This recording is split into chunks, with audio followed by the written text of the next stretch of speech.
13 है आपका, 14, 15, 16, 17 और 18 ग्रुप्स हैं पी ब्लॉक में। मेटल भी हो सकते हैं इसमें, नॉन मेटल्स भी हैं और आपके मेटलॉइड्स। कोई मेटलॉइड का एग्जांपल बताइए, एक एग्जांपल मेटलॉइड का।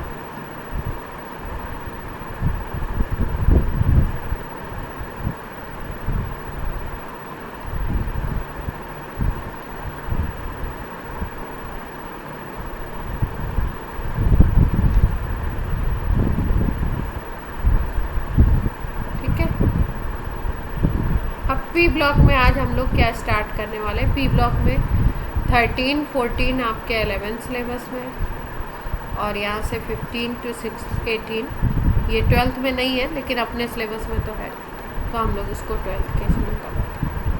आज हम लोग स्टार्ट कर रहे हैं 15 को, ठीक है। तो 15 ग्रुप में सबसे पहले अगर बात करें कि क्या क्या हम लोग इसको नाम देते हैं। नाइट्रोजन पहला मेंबर है इसलिए नाइट्रोजन फैमिली बोलते हैं।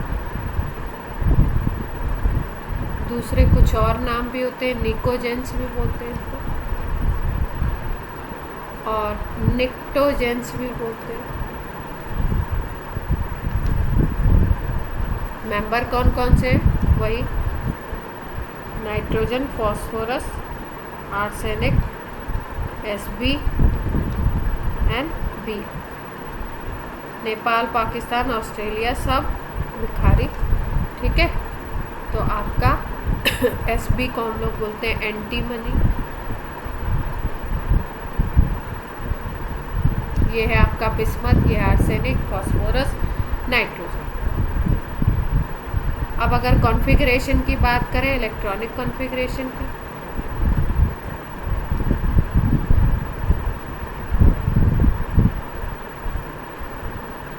तो 15 ग्रुप है। 15 ग्रुप से आपको पता लगता है कि लास्ट में इलेक्ट्रॉन, लास्ट शेल में इलेक्ट्रॉन कितने होंगे? 5 होंगे, या वैलेंस शेल इलेक्ट्रॉन भी बोल सकते हैं उनको। लास्ट शेल के इलेक्ट्रॉन अगर हम देखें, कॉन्फ़िगरेशन देखें तो नाइट्रोजन, फॉस्फोरस, आर्सेनिक,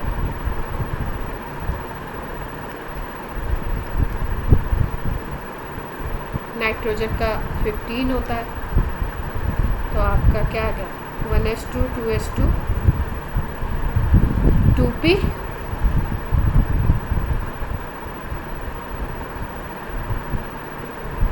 7 नाइट्रोजन का 7 होता है तो 2p3 आ जाएगा। नाइट्रोजन का आपका 7 होता है तो कितना आ जाएगा आपका? 2p3।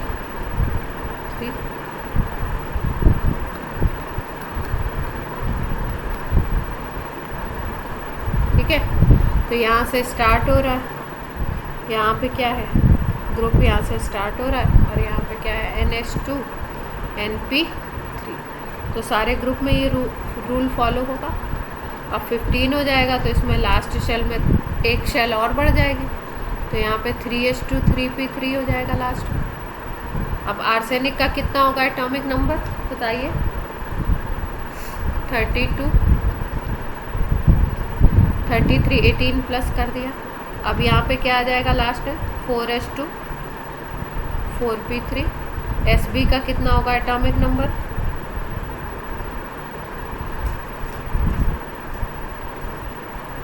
फिर बिस्मथ का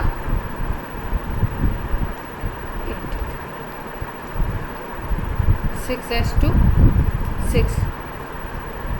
6p3। कितना ऐड कर रहे हो? 33 में।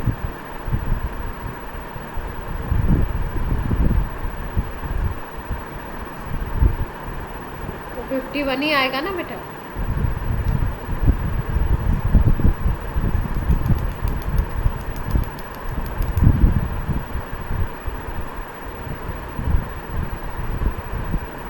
ठीक है, तो हमें क्या, किससे काम है? सारा जो खेल है, देखो एटॉमिक स्ट्रक्चर भी जब हम लोग पढ़ते हैं तो एटॉमिक स्ट्रक्चर में हम क्या पढ़ते हैं? एटॉमिक स्ट्रक्चर में हम पढ़ते हैं कि भाई एटम है, उसमें सेंटर में न्यूक्लियस है और चारों तरफ क्या है आपके इलेक्ट्रॉन है। फिर ऑर्बिटल कॉन्सेप्ट पढ़ते हैं, तो ऑर्बिटल में बोलते हैं कि भाई ये क्लाउड है।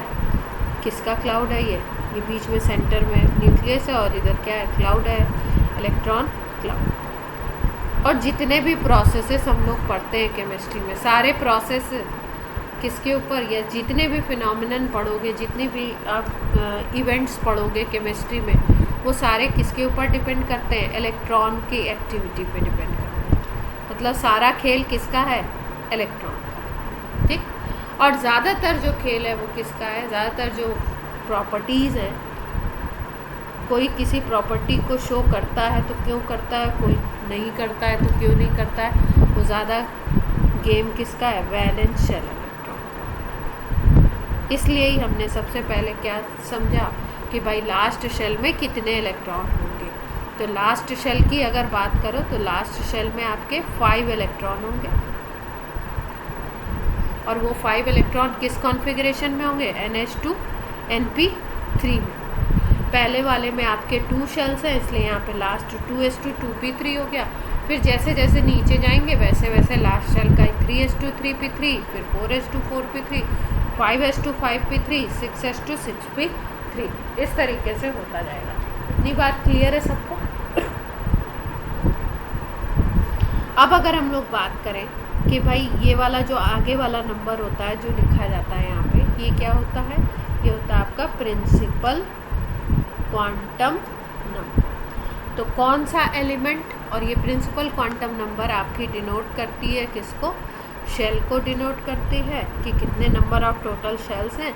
और दूसरी चीज़ ये क्या डिनोट करती है? ये डिनोट करती है कि किस पीरियड का एलिमेंट होगा। भाई हम तो पीरियोडिक टेबल के अकॉर्डिंग चलेंगे ना, बात करेंगे तो किस पीरियड का एलिमेंट होगा। तो किसी एक का भी अगर आपको पता है और सीक्वेंस याद है तो आप किसी को भी बता सकते हो कि वो कौन से पीरियड का होगा। जैसे बिस्मथ किस पीरियड में आना चाहिए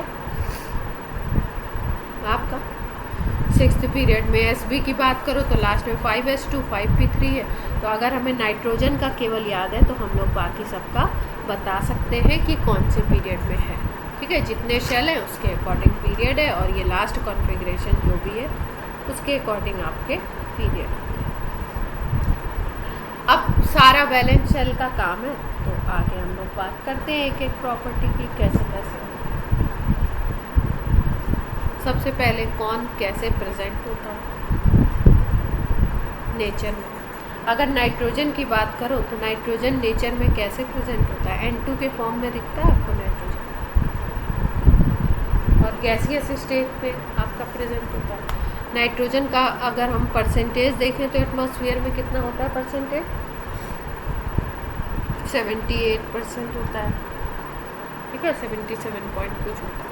नाइट्रोजन इस फॉर्म में होता है। बाकी सबको अगर देखो, जैसे फॉस्फोरस है तो फॉस्फोरस आपका P4 फॉर्म में दिखता है, ठीक है। Bi आपको Bi2 के फॉर्म में दिख सकता है। ये गैस है आपका, ये क्या होता है? ये वैक्सी लिक्विड काइंड ऑफ होता है। और बाकी जब और डाउन द ग्रुप जाएंगे तो कौन कौन बचे? आर्सेनिक हो गया, Sb हो गया और Bi हो गया, ये सॉलिड फॉर्म में। क्लियर है बात है?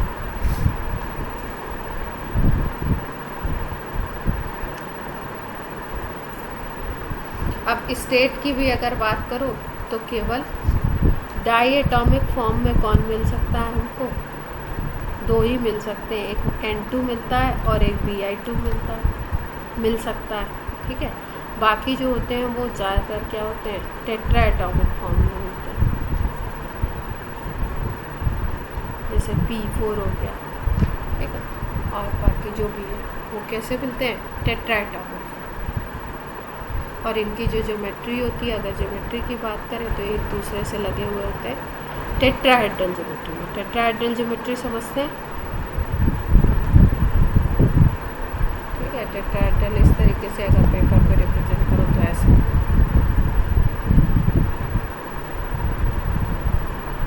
नेक्स्ट अगर हम लोग बात करें कि आपका नॉन मेटेलिक नेचर की बात करें,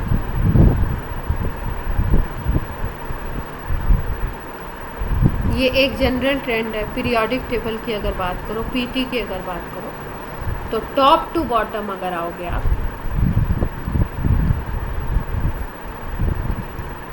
मतलब आप किसी ग्रुप में मूव कर रहे हो, भाई वर्टिकल कॉलम होते हैं ग्रुप, तो टॉप टू बॉटम अगर आते हो आप, तो मेटेलिक कैरेक्टर इंक्रीज करता है।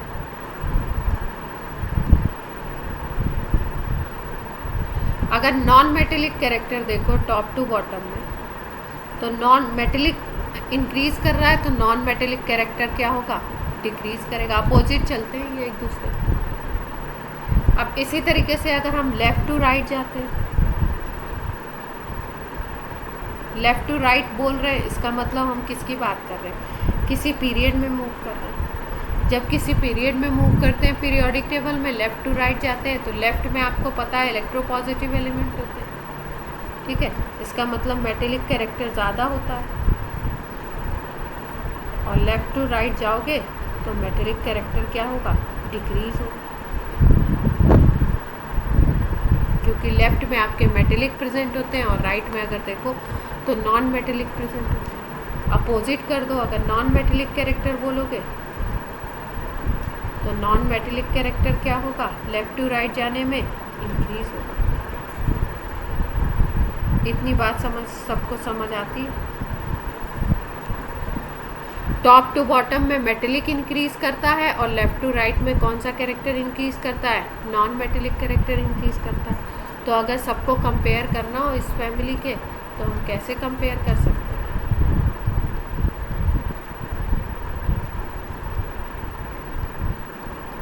टॉप टू बॉटम में अगर बोलोगे तो मेटेलिक कैरेक्टर क्या होगा, इंक्रीज करेगा मेटेलिक नेचर। क्लियर है बात।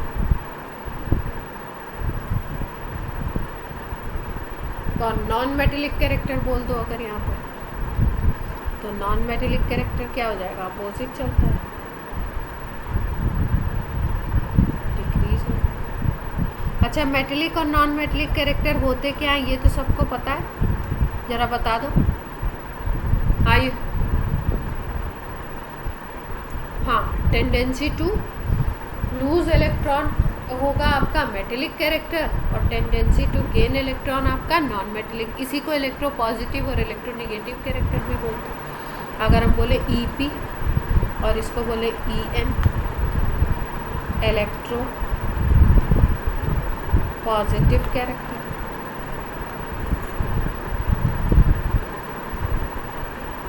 और नीचे वाले को हम क्या बोल सकते हैं, इलेक्ट्रो नेगेटिव कैरेक्टर।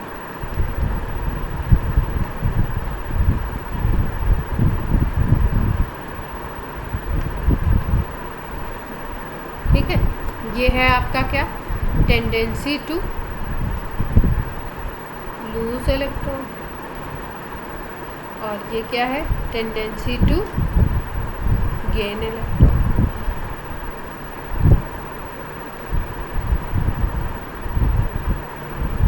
और ये हम बात किसकी कर रहे हैं, 15 ग्रुप की, टॉप टू बॉटम की बात।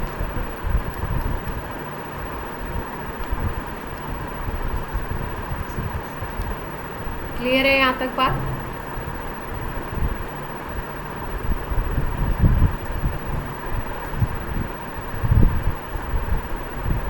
अब आगे अगर हम बात करें आपकी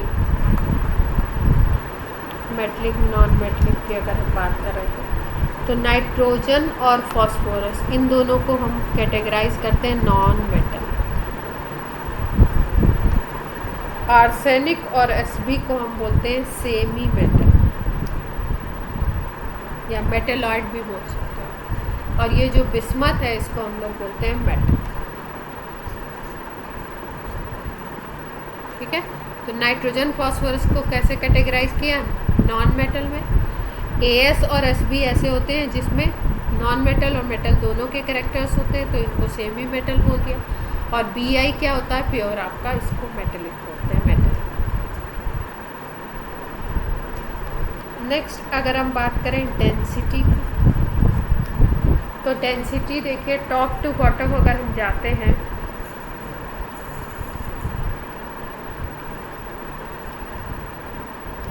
तो वैसे भी आपको दिख रहा है कि भाई नाइट्रोजन, फॉस्फोरस, आर्सेनिक, एंटीमनी और बीआई अगर हम बात करें कि कोई चीज़ अगर मेटल है तो उसकी टेंडेंसी कैसी होगी, सॉलिड फॉर्म में होने की होगी। भाई मरकरी तो ऐसा है जो आपका लिक्विड फॉर्म में होता है, बाकी सब कैसे होते हैं, सॉलिड होते हैं। अगर डेंसिटी नीचे की तरफ मेटेलिक कैरेक्टर इंक्रीज कर रहा है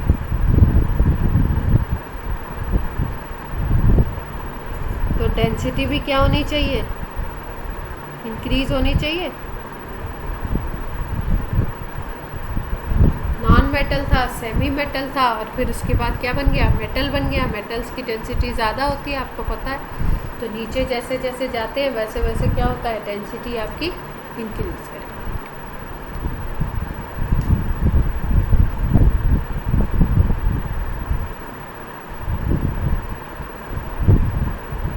क्लियर है।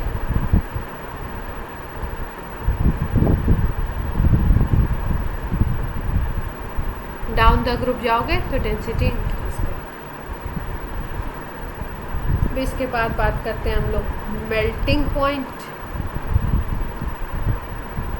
And boiling point.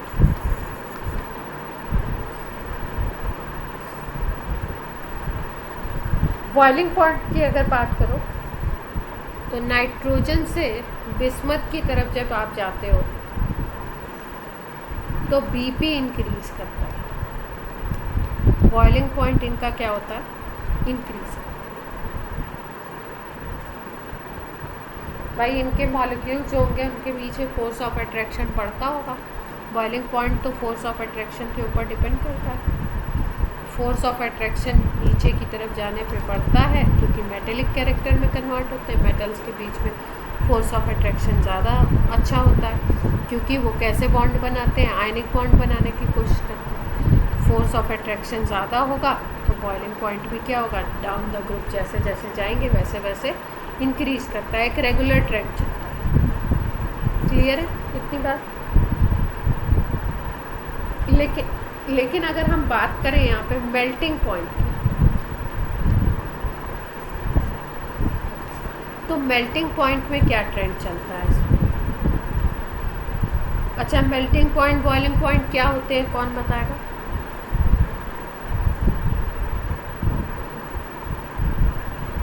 मेल्टिंग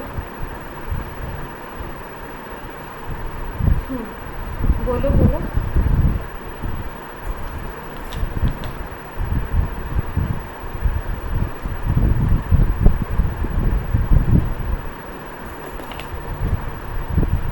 बताओ आयुष, बता रहे थे ना।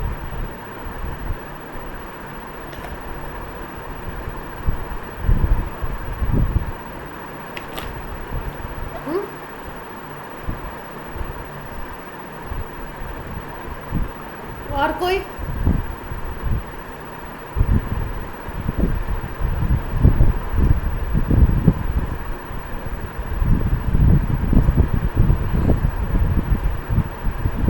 बॉइलिंग पॉइंट बता दो।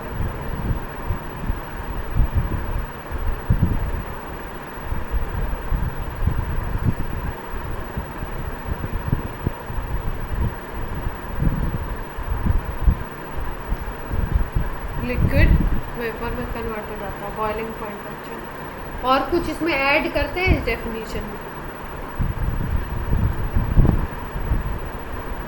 क्या कांस्टेंट।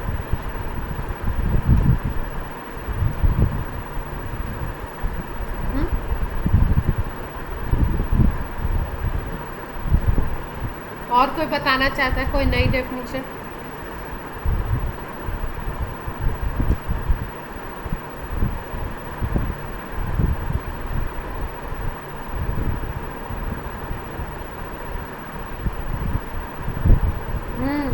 यही पूछ रही थी मैं।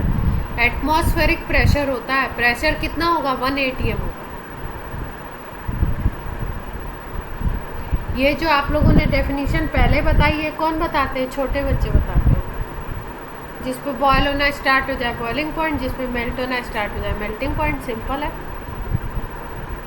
ठीक है। बॉइलिंग पॉइंट क्या होता है? जिस पे आपका लिक्विड कन्वर्ट होना स्टार्ट हो जाता है वेपर में, ठीक है, उसको बॉइलिंग पॉइंट हम लोग बोलते हैं। लेकिन वो बॉइलिंग पॉइंट किस प्रेशर पे लिया जाता है? एटमॉस्फेरिक प्रेशर पे। जब आपका प्रेशर वहाँ पे कितना हो? 180, ठीक है। और मेल्टिंग पॉइंट भी हम लोग 180 पे ही कहते हैं। तो हम लोग आ जाते हैं अपने मुद्दे की बात पे, किस पे? मेल्टिंग पॉइंट पे। मेल्टिंग पॉइंट का अगर ऑर्डर हम लोग देखते हैं तो देखो, मेल्टिंग पॉइंट का ऑर्डर नाइट्रोजन से फॉस्फोरस तक, तो मेल्टिंग पॉइंट अपना इंक्रीज करता है। लेकिन जैसे ही हम लोग आर्सेनिक टू बिस्मथ जाते हैं, तो आर्सेनिक टू बिस्मथ में मेल्टिंग पॉइंट डिक्रीज करता है। अब इसका क्या रीज़न हो सकता है?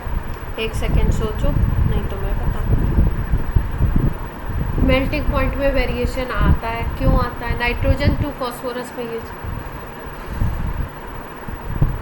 बिस्मथ मेटेलिक है, तो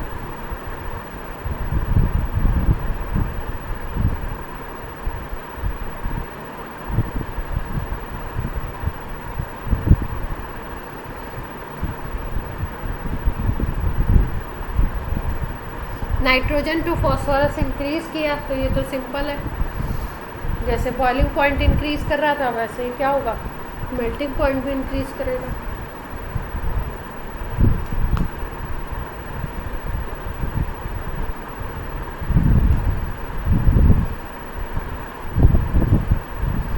ठीक है, देखो नाइट्रोजन टू फॉस्फोरस तक तो सिंपल चल रहा है कि भाई नीचे नीचे जैसे जाएंगे वैसे मेटेलिक कैरेक्टर इंक्रीज करेगा, ये सब चीज़ें इंक्रीज करेंगे, इसलिए क्या होगा? आपका मेल्टिंग पॉइंट इंक्रीज करना चाहिए। लेकिन आर्सेनिक से बिस्मथ तक क्या होता है? आर्सेनिक से बिस्मथ तक मेल्टिंग पॉइंट डिक्रीज करता है। क्या रीज़न पड़ता है? देखो, जैसे नाइट्रोजन है, फॉस्फोरस है, ठीक है, ये अगर हम बात करें तो इसमें टेंडेंसी होती है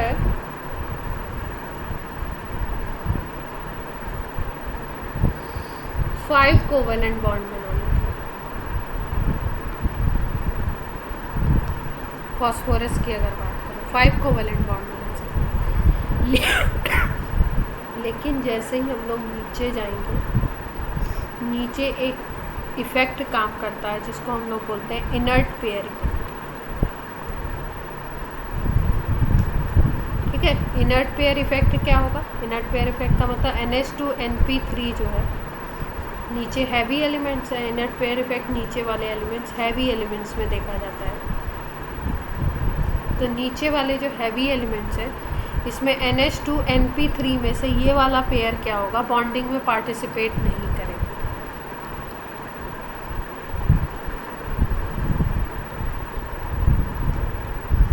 ये पेयर बॉन्डिंग में पार्टिसिपेट नहीं करेगा, ठीक है, इनर्ट रहेगा। इसीलिए इसको हम क्या बोलते हैं? Inert towards bonding. इसीलिए हम इसको क्या बोलते हैं? इनर्ट पेयर इफेक्ट, इस इफेक्ट को बोलते हैं। और ये दो जो आपके हैं, ये पार्टिसिपेट नहीं करेंगे, तो केवल ये 3 इलेक्ट्रॉन ये पार्टिसिपेट जब करेंगे तो 5 कोवेलेंट बॉन्ड ना बनाने की बजाय ये कितने कोवेलेंट बॉन्ड बनाएगा? 3 कोवेलेंट बॉन्ड बनाएगा, ठीक है। और जब 3 कोवेलेंट बॉन्ड बनाएगा तो यहाँ पे बॉन्डिंग की टेंडेंसी जैसे ही कम होगी, वैसे ही इनका मेल्टिंग पॉइंट क्या हो जाएगा? लो, क्योंकि अब इनके बीच weak force of attraction, bonding tendency down हो गई। और बॉन्डिंग टेंडेंसी जैसे ही डाउन हुई, वैसे ही क्या हो गया? वीक फोर्स ऑफ अट्रैक्शन लगेगा। और वीक फोर्स ऑफ अट्रैक्शन के कारण इनका MP नीचे जैसे जाएंगे वैसे डाउन। क्लियर है बात?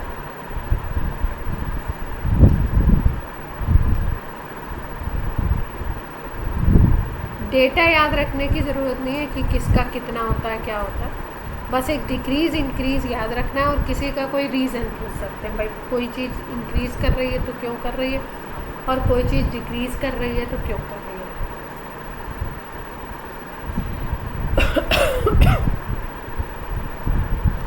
फिर अगर हम लोग बात करें एटॉमिक रेडियस, 4 कैरेक्टर ज़रूर किसी भी फैमिली के याद रखने हम लोगों को।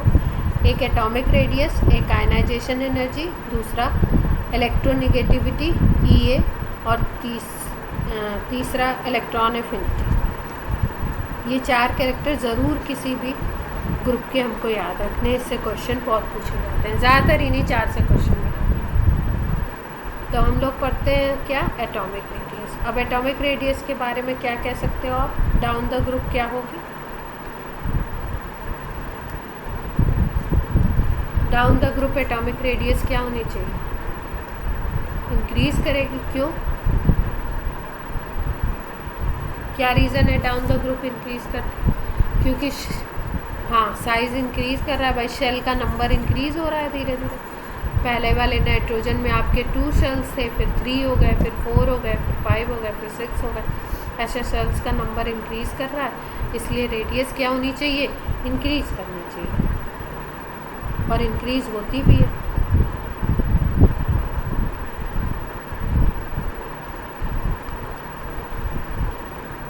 लेकिन ऐसा देखा गया है, देखो नाइट्रोजन, फॉस्फोरस, आर्सेनिक और Sp और Bi, एटॉमिक रेडियस जब देखी गई, कैलकुलेट की गई, तो जैसे इसकी 70 आई, इसकी 110 आई, इसकी 120 आई, इसकी 140 आई, और इसकी 150 आई, ये पिकोमीटर, ठीक है। तो आप अगर देखो तो इसमें डिफरेंस कितने का है, 10 का दिखाई दे रहा है, इसमें देखो 20 का, इसमें कितने का है, 10 का, ठीक। लेकिन इसमें अगर डिफरेंस देखो तो इसमें डिफरेंस क्या आता है, 40 का है डिफरेंस।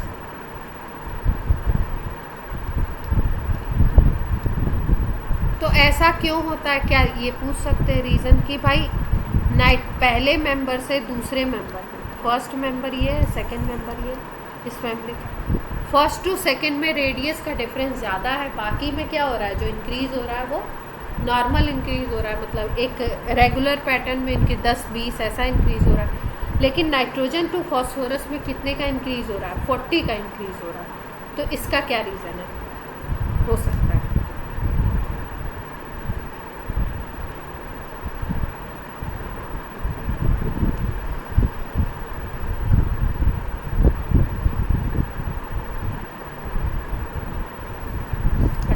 आप ये कह रहे हो नाइट्रोजन का इलेक्ट्रॉनिक कॉन्फ़िगरेशन है 1s2 2s2 2p3, ये है ना, और फॉस्फोरस का क्या है 1s2 2s2 2p6 3s2 3p3 और 3d0 होगा, यही होगा, ठीक है। तो नाइट्रोजन टू फॉस्फोरस अगर हम लोग जा रहे हैं तो क्या हो रहा है,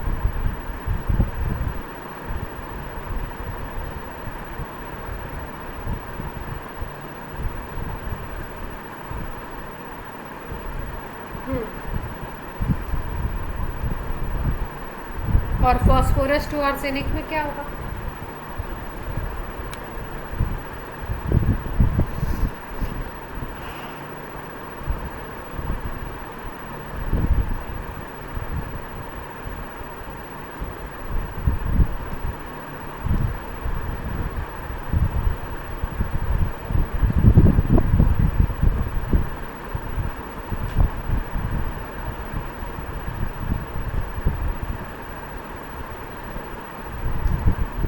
नहीं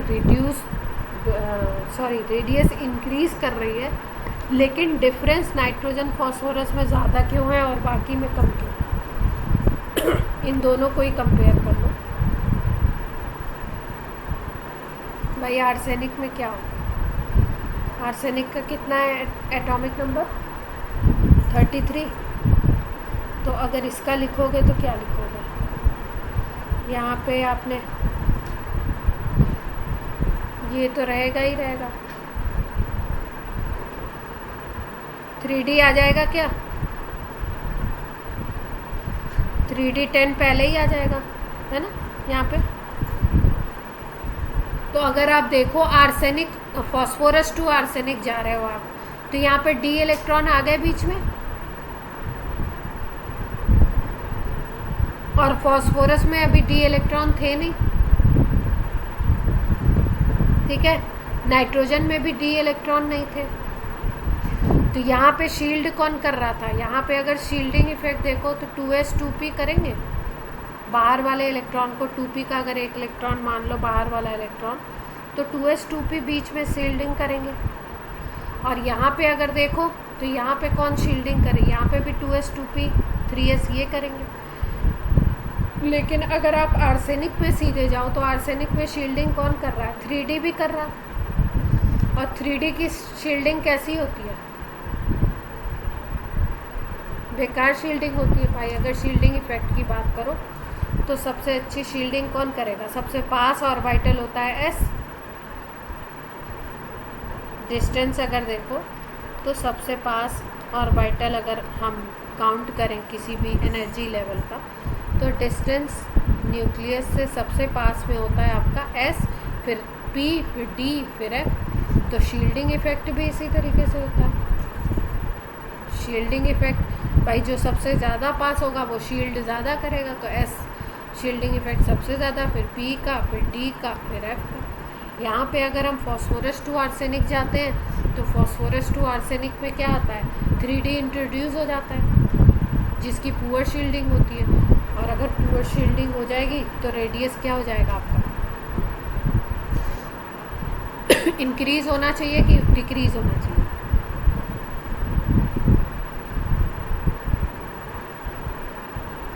और अगर आप नाइट्रोजन और फॉस्फोरस को कंपेयर करो तो नाइट्रोजन फॉस्फोरस को अगर कंपेयर करोगे तो यहाँ पे लोएस्ट शेल का है आपका s,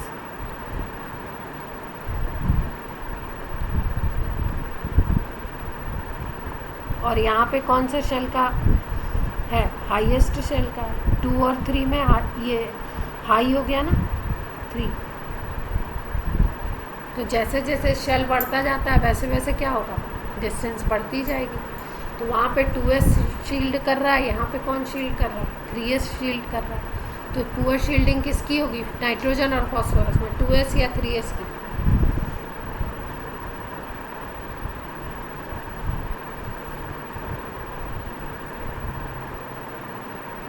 2s 3s में किसकी पुअर शील्डिंग होगी?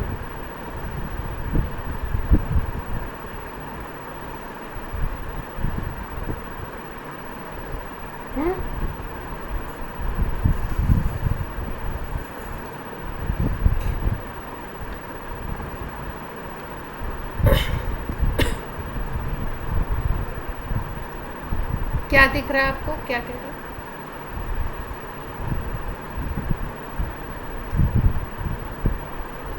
दोनों को कंपेयर कर रहे हैं। अपने को 3 केस देखने हैं, ठीक है।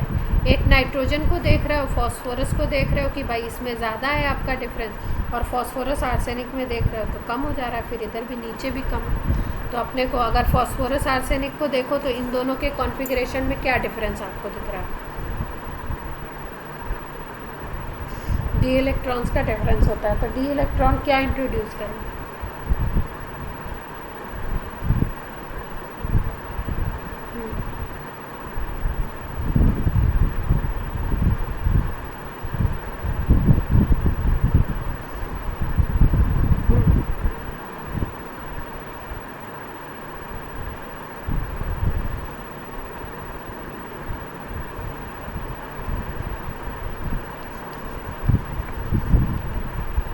रेडियस के लिए 2 फैक्टर काम करते हैं, एक Z इफेक्टिव काम करता है और एक शील्डिंग आपकी काम करती है, या स्क्रीनिंग इफेक्ट बोलते हैं उसको।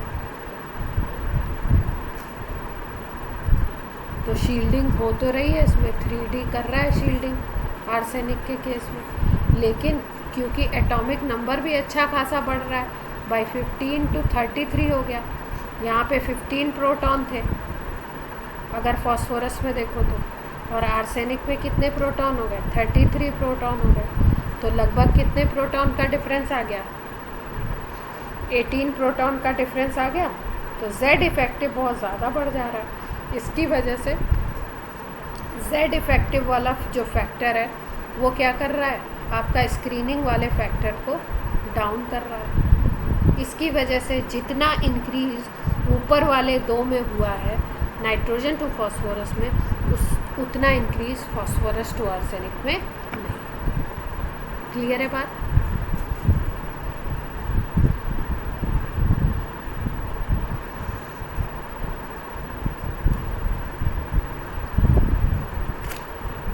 अब बात करो IE की, आयनाइजेशन एनर्जी कि इसका क्या ट्रेंड होता है। जैसे जैसे हम लोग टॉप टू बॉटम जाते हैं, रेडियस बढ़ रहा है, R इंक्रीज कर रहा है। अब R इंक्रीज करेगा तो आउटर इलेक्ट्रॉन की डिस्टेंस न्यूक्लियस से ज़्यादा होती जाएगी। ये डिस्टेंस बढ़ता जा रहा है। जैसे ही टॉप टू बॉटम आ रहा है, डिस्टेंस बढ़ेगा तो एनर्जी आपको कम देनी पड़ेगी।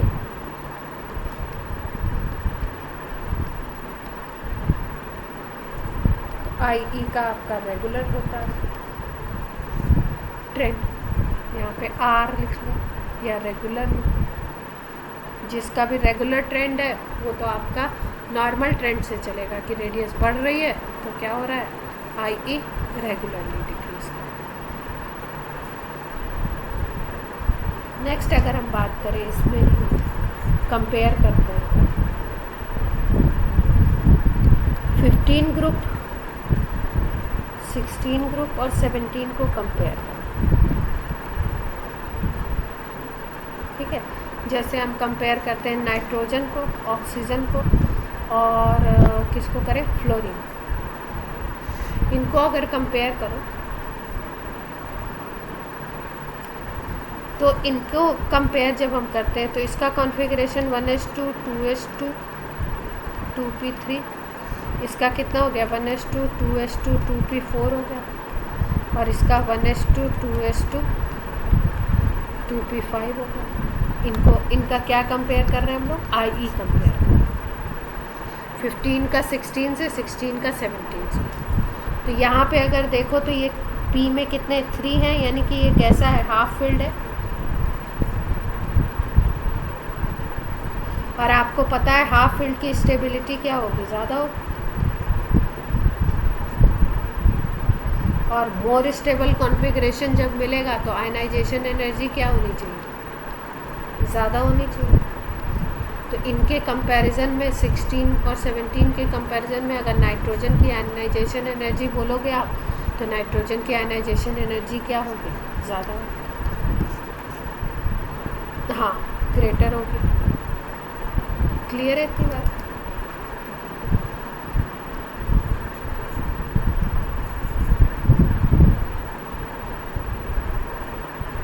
अब बात करते हैं हम लोग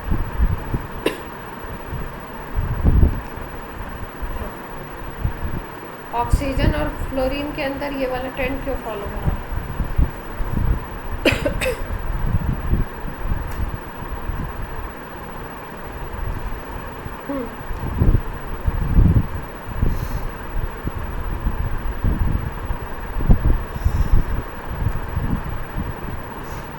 ये दोनों अनस्टेबल है, आप ये कहना चाह रहे हो? ये भी अनस्टेबल है, ये भी अनस्टेबल है ना। एक अपना फैक्टर इलेक्ट्रोनिगेटिविटी का भी तो आता है। अगर EN को देखो, इलेक्ट्रोनिगेटिविटी को देखो, तो किसकी ज़्यादा होगी? ऑक्सीजन और फ्लोरीन? फ्लोरीन की। तो गेन टेंडेंसी, हाँ भाई, दोनों अपोजिट चलती है ना।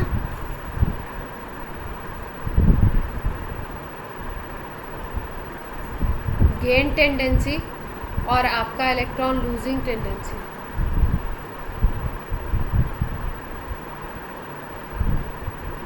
ये अपोजिट नहीं चलते हैं।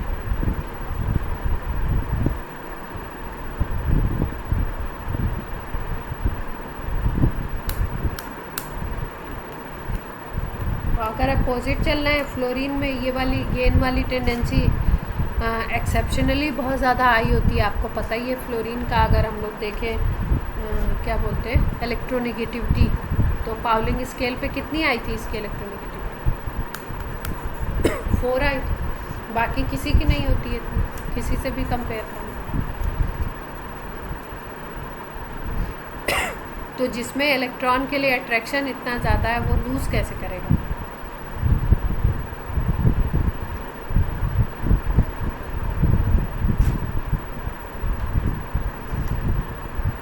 अच्छा, आप ये कह रहे हो यहाँ पे अपोजिट साइन होना चाहिए।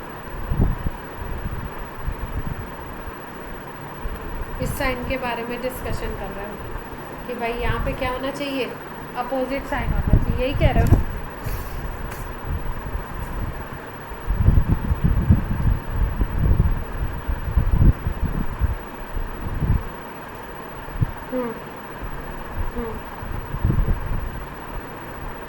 टेबल के अंदर सेम फॉलो करते हैं, लेकिन जब लेफ़्ट टू राइट जाते हैं तो इलेक्ट्रोनेगेटिविटी के फैक्टर को देखना पड़ता है।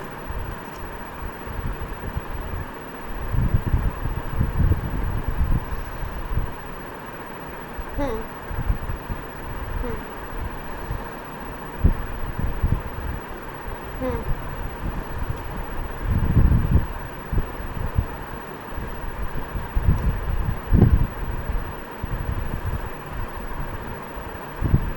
ये ट्रेंड आना चाहिए IE का हमारे अकॉर्डिंग, है ना? एक्सपेरिमेंटल ये ट्रेंड है या नहीं है देखते हैं।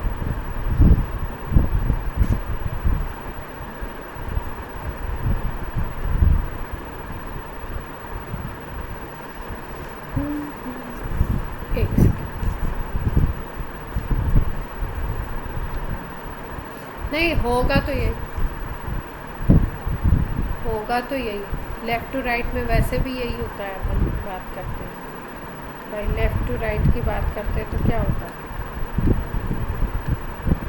यही बात होती है ना कि इन वन शेल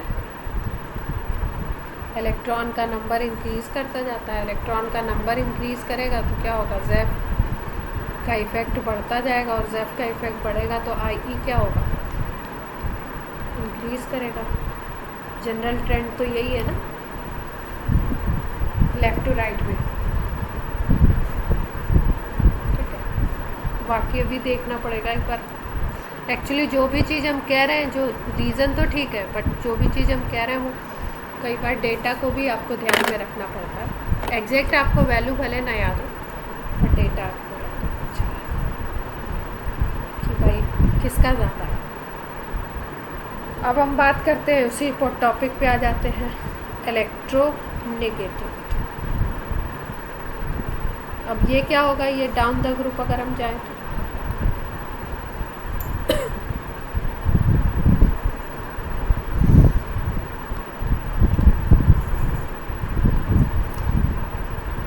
भाई ये नॉन मेटल बोल रहे थे इसको। नॉन मेटल जो भी चीज़ होगी उसमें कौन सा कैरेक्टर होगा, इलेक्ट्रोनेगेटिव कैरेक्टर हाई होगा। और किसी भी चीज़ को जिसको हम मेटल बोल रहे हैं नीचे मेटेलिक हो गया तो उसमें इलेक्ट्रोनेगेटिविटी क्या होगी, लो होगी। और वैसे भी हमें पता है टॉप टू बॉटम जाते हैं तो R इंक्रीज़ करता है, R इंक्रीज़ करेगा तो इलेक्ट्रॉन लूज़ करने की टेंडेंसी बढ़ेगी, इलेक्ट्रॉन गेन करने की टेंडेंसी क्या होगी, डाउन होगी। तो टॉप टू बॉटम EN क्या होगा, डाउन। क्लियर है?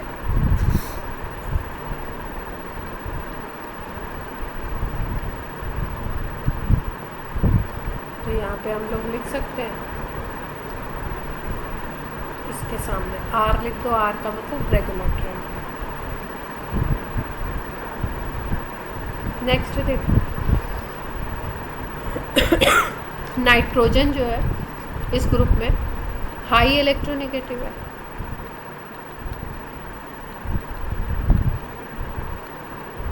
ठीक है, अब कोई चीज़ अगर ज़्यादा इलेक्ट्रोनेगेटिव है तो वो कैसे आयन्स बनाना चाहेगा, नेगेटिव आयन बनाना चाहेगा वो इलेक्ट्रॉन गेन करके, एनायन बनाने की टेंडेंसी होगी। तो नाइट्रोजन एक स्पेशल तरीके का आयन बनाता है जिसको बोलते हैं N3 माइनस एजाइड।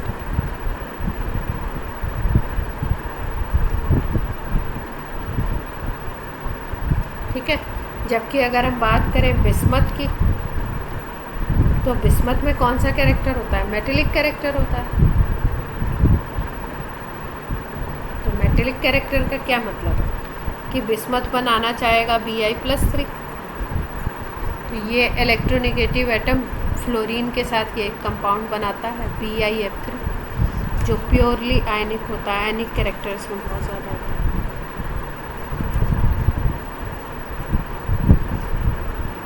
क्लियर है बात? ये एक एग्जांपल दिया है।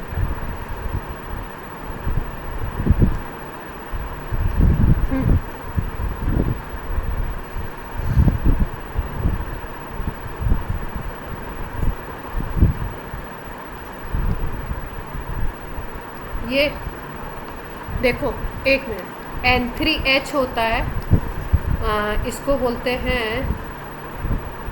आपका हाइड्रोजोइक एसिड N3H। ठीक है, तो ये जो N3 माइनस है ये है एजाइड आयन, ये this is not azide.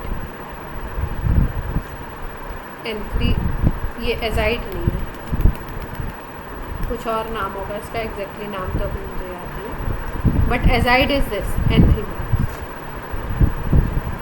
Yes, इसको हम क्या बोलेंगे? राइट, क्योंकि ऐसे बोलते हैं ना, S पे -2 तो सल्फाइड, N पे -3 तो क्या हो गया? लेफ्टाइड। जैसे हम लोग अगर कैल्शियम नाइट्राइड का फॉर्मूला बोलना होता है तो क्या लिखते हैं हम लोग? कैल्शियम नाइट्राइड का फॉर्मूला यही तो लिखते हैं, Ca3N2। सोडियम नाइट्राइड का लिखना हो तो क्या लिख सकते हैं? Na3N लिख सकते हैं।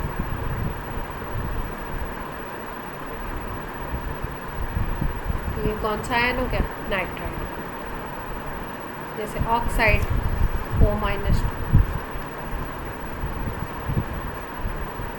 अलग बात। इसके बाद बात की जा रही है ऑक्सीडेशन नंबर एंड वैलेंसी। कौन कितना ऑक्सीडेशन नंबर शो करेगा और कौन कितना वैलेंसी शो। नाइट्रोजन फैमिली की अगर बात करो तो हाईएस्ट ऑक्सीडेशन नंबर आपको पता ही है, किसी भी ग्रुप का क्या होता है, किसी भी ग्रुप के एलिमेंट का हाईएस्ट ऑक्सीडेशन नंबर होता है उसके ग्रुप नंबर के, मतलब उससे ज़्यादा तो वो नहीं शो कर सकता। अब 15 ग्रुप है आपका तो 15 नहीं होगा, 15 ग्रुप का मतलब कि वो +5, मैक्सिमम ये शो कर सकते हैं इसके एलिमेंट +5। और लोएस्ट क्या होता है?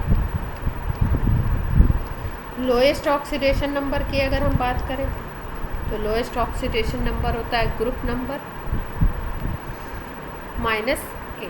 तो अगर 5th है ये ग्रुप नंबर नाइट्रोजन फैमिली का, तो माइनस लोएस्ट क्या शो कर सकता है? -3। और अभी हमने देखा नाइट्रोजन ने क्या शो किया था नाइट्राइड, -3। क्लियर है बात? अब ऑप्शंस क्या क्या होंगे, कौन कौन किस तरीके से बॉन्ड बनाएगा, क्या क्या ऑप्शंस होंगे। अगर हम बात करें नाइट्रोजन की, तो नाइट्रोजन कई तरीके का शो करता है, जैसे -3, -2, -1, +1, +2, +3, +4, +5, बड़ी वैरायटी है इसकी। ठीक है, जैसे अभी हमने बोला क्या बनाया था, सोडियम नाइट्राइड अगर बनाना है तो हम क्या लिख सकते हैं? Na3N लिख सकते हैं। कैल्शियम नाइट्राइड बनाना है, या आपका -2 कहाँ पे शो होगा? कोई कंपाउंड बोलो।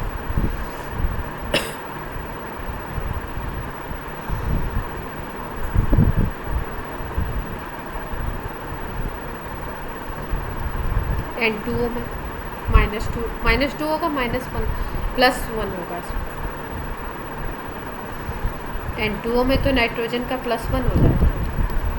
जैसे NO2 की अगर बात करो तो +4 हो जाता है, क्योंकि ऑक्साइड है ये, तो ऑक्साइड में -2 होगा ऑक्सीजन में से। N2O3 की अगर बात करो तो ये -6 हो जाता है, तो यहाँ पे +3 आता है। ऐसे ही N2O5 की बात करो, नाइट्रोजन पेंटाऑक्साइड, तो यहाँ पे +5 आता है।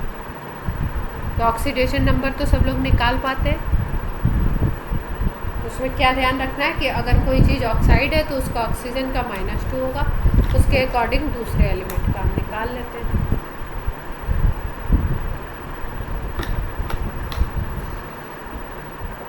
+2 कहाँ पे देख सकते हैं आप?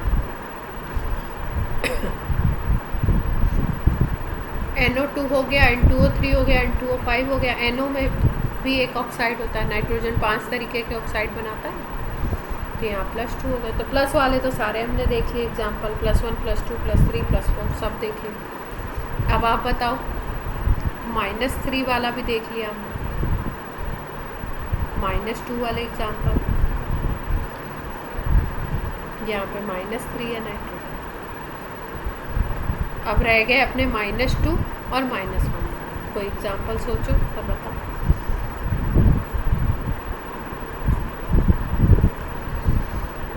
नाइट्रोजन को शो करना है -1 और -2।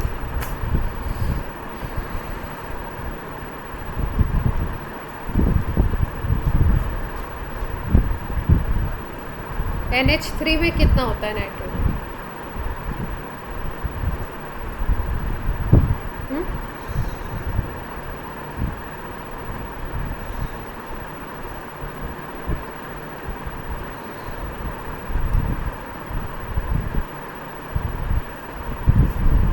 बन तो सकता है, लेकिन उसमें -3 होगा ना नाइट्राइड। नाइट्रोजन पे फोकस कर रहे हैं ना अपन भाई। कैल्शियम नाइट्राइड अगर बनाओगे तो ये फॉर्मूला होता है Ca3N2। तो कैल्शियम का तो +2 होगा भाई, एल्कली मेटल है, एल्कलाइन अर्थ मेटल है, तो एल्कलाइन अर्थ मेटल हमेशा +2 होगा। तो ये कितना होगा? -3। हम इसकी और इसकी बात कर रहे हैं, इसके और इसके कोई कंपाउंड। -2 एंड ये सुना है N2H4।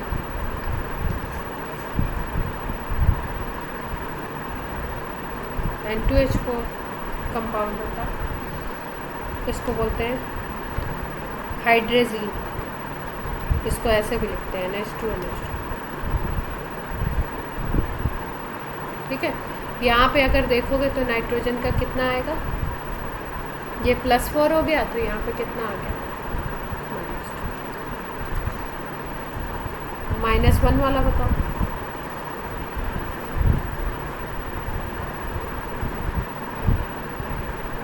कोई मालूम है?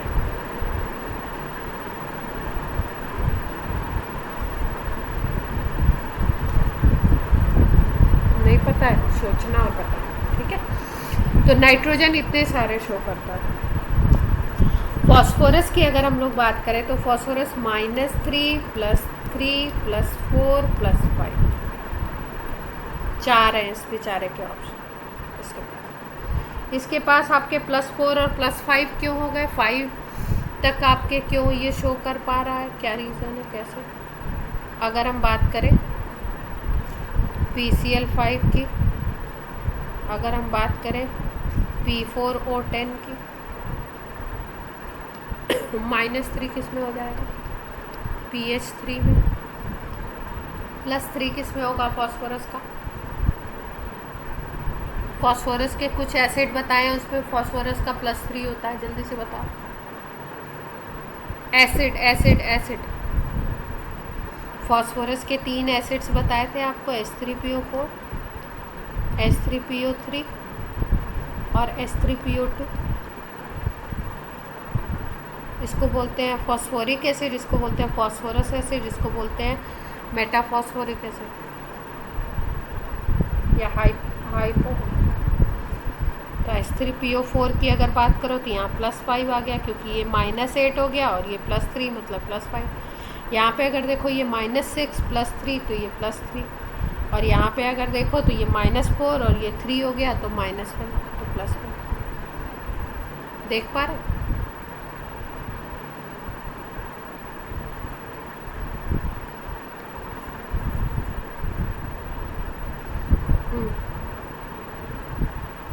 देख रहे हो ना यहाँ पे +1 ही तो।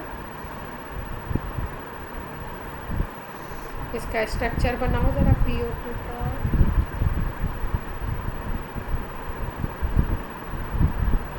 वही तो कह रहे हैं, इसका स्ट्रक्चर बनाओ।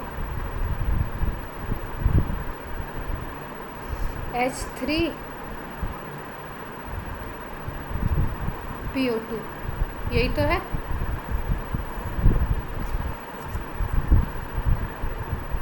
अब फॉस्फोरस का ऑक्सीडेशन नंबर देखो यहाँ पे क्या हो सकता है।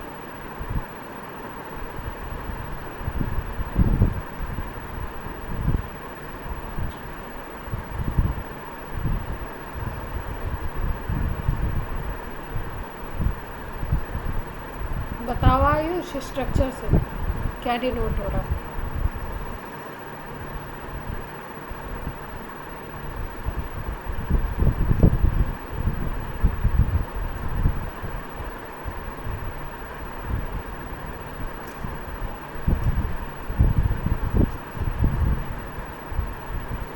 टू तो आता ही नहीं है इसमें, गिनती में 2 कहाँ से आएगा।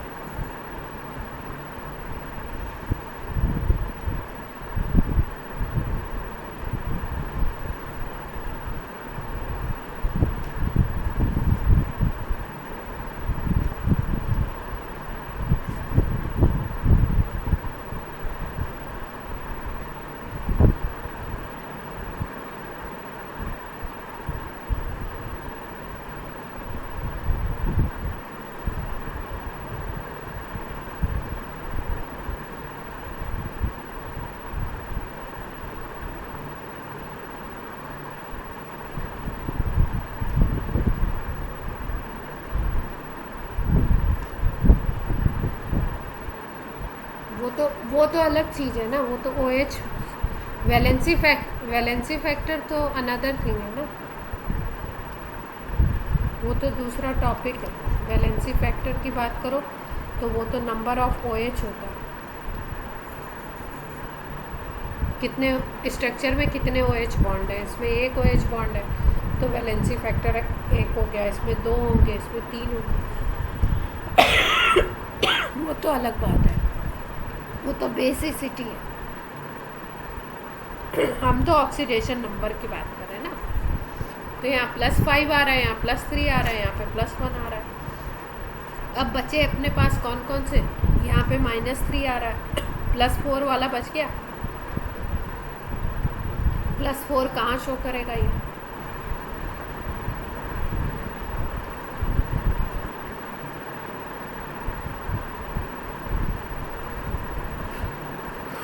देखते हैं इसके कोई कंपाउंड।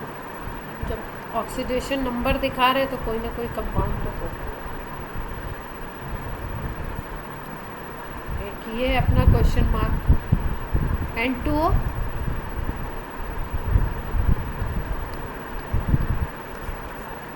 N2O4 में +4 कैसे हो जाएगा। अच्छा ये -8 हो जाएगा। हाँ N2O4 बनता तो है कुछ टाइम के लिए।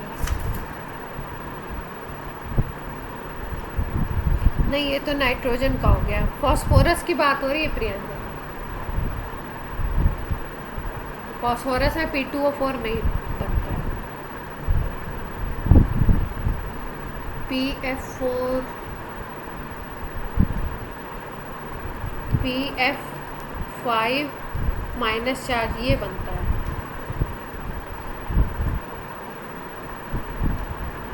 PF4 तो इसमें आ जाएगी क्या, देखो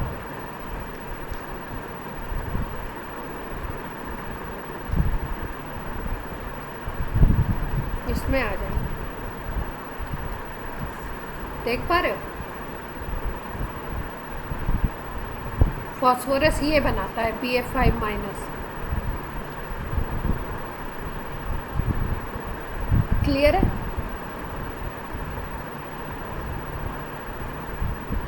और इस तरीके के ज़्यादातर आयन्स आपके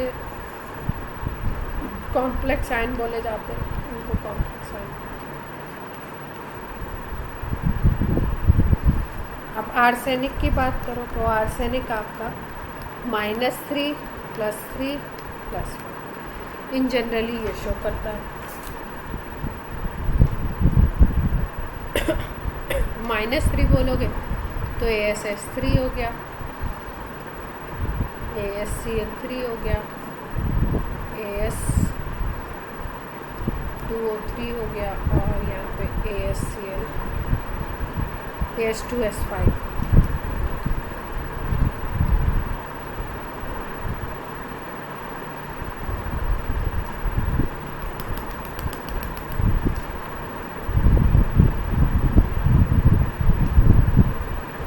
फिर उसके बाद Sb की बात करो तो Sb यही शो करता है। Bi की अगर बात करो तो Bi 2 तरीके के, एक तो +3 शो करेगा और दूसरा -3। स्टेबल अगर बोलो स्टेबल, ये -3 वाली सब हाइड्राइड में शो करते हैं, BiH3, जैसे यहाँ पे AsH3 था, जैसे यहाँ पे अगर बात करें तो PH3 में शो करेगा -3। फिर नाइट्रोजन की बात करो तो NH3 में शो करेगा। तो -3 वाली किसके लिए है अलॉटेड? -3 वाली आपकी हाइड्राइड के लिए है।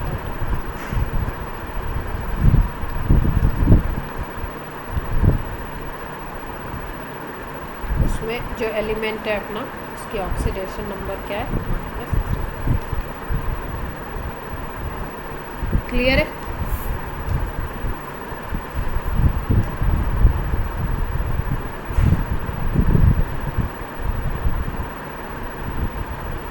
बाकी सब में और नाइट्रोजन में क्या डिफरेंस है इलेक्ट्रॉनिक कॉन्फ़िगरेशन वाइज?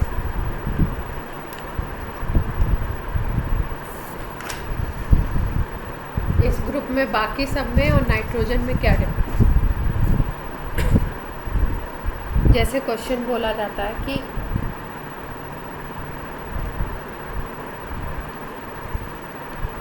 फॉस्फोरस जो है वो तो PCl5 भी बनाता है और PCl3 भी बनाता है, लेकिन नाइट्रोजन क्या करता है? Only form NCl3, not NCl5। क्या रीज़न है?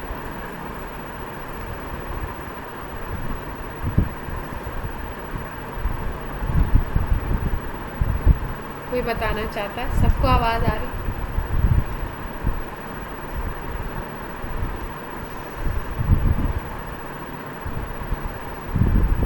नाइट्रोजन और फॉस्फोरस में बेसिक डिफरेंस क्या है इलेक्ट्रॉनिक कॉन्फ़िगरेशन? उसी बेसिस पे बताओगे।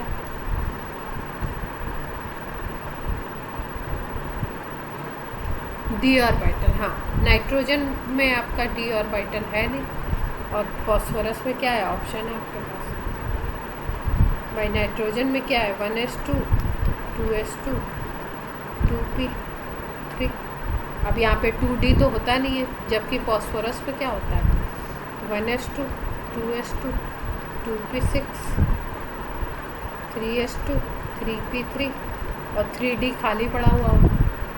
तो इलेक्ट्रॉन अगर यहाँ के एक्साइट कर दिए जाए तो क्या बना सकता है? ये 5 वैलेंसी इसके पास हो सकती है।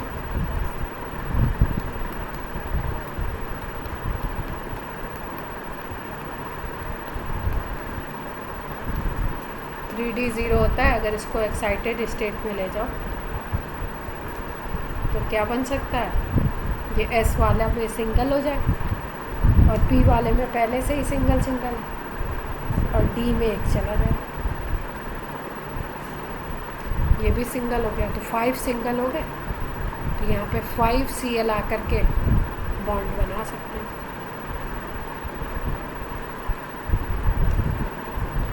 PCl5 बन सकता है, जबकि नाइट्रोजन में ये ऑप्शन ही नहीं है, क्योंकि इसके पास 2d तो होता नहीं।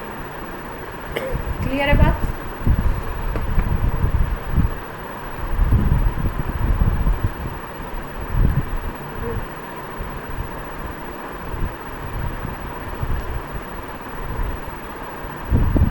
बोलो, आपकी आवाज़ नहीं आ रही है, कोई बोल रहा?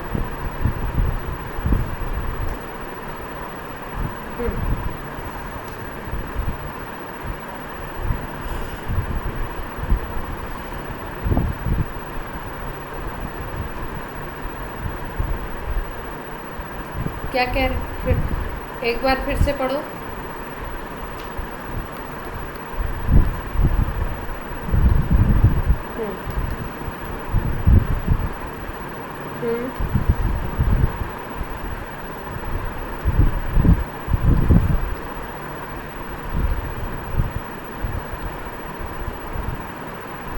हम्म।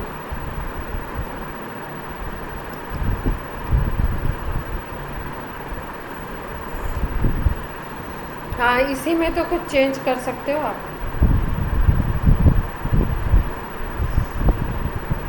इसके अकॉर्डिंग ही कोवेलेंट बॉन्ड बन सकते हैं।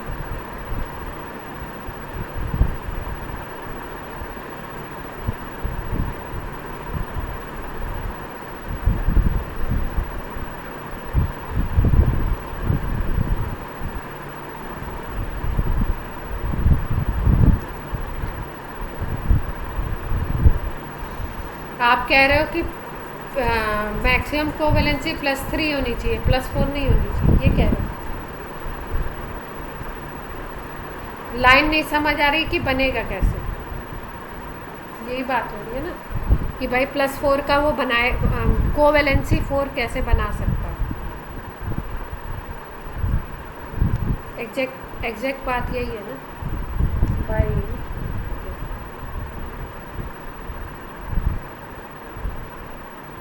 एक मिनट, मैक्सिमम कोवेलेंसी का मतलब क्या होता है? जैसे PCl5 बनाता है तो इस तरीके से बनाता है, इसको बोलते हैं हम लोग मैक्सिमम कोवेलेंसी।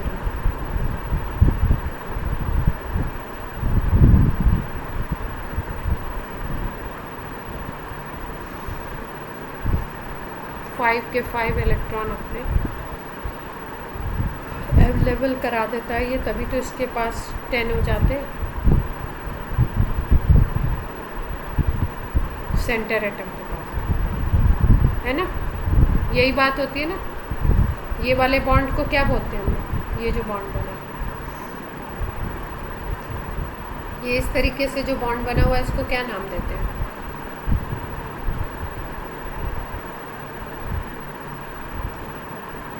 पक्का?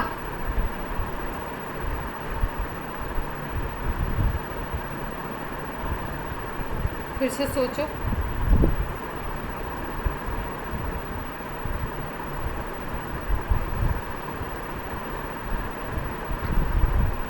एक बार और सोचो।